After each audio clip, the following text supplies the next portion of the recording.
Dečki, finale parova, pobjeda. Luka, koja je tebi to pobjeda u parovima? Ove godine je treća. Ja mislim sve skupa četvrta. Još bilo par finala, mogao sam i taj broj još malo digniti, ali sve o svemu zadovoljan. Prošle godine finale, ovo je osvojeno, mislim da je to super. Tvoji, Zvonimire, dojmovi o meču? Pa bilo je jako zanimljivo, ja mislim da je bilo zanimljivo za gledat. Ušli smo malo loše u meč, kasnije smo se izvukli, bolje smo igrali, bili smo dobri na mreži, ja mislim.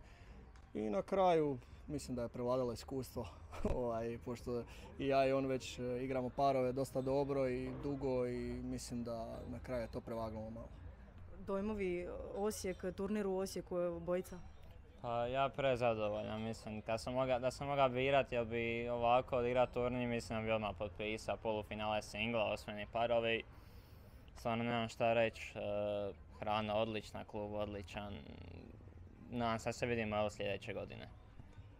Meni je u Osijeku predivno. Ja mislim, nisam planirao doći, ali kad me on pozvao, rekao sam sigurno doću.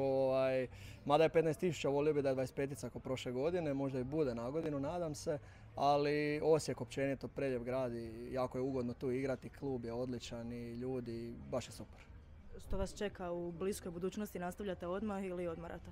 Pa ja uzimam, mislim, neki zasluženi odmor.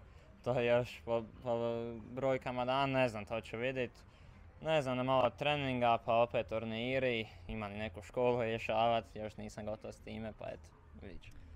Ja idem za Njemačku već večeras, čeka me liga, ujutro u 9 moram igrati u Njemačkoj, tako da ništa, čeka me 9 sati vožnje, idem to odraditi, a onda vjerojatno neki challengeri u Češkoj, Njemačkoj i tako.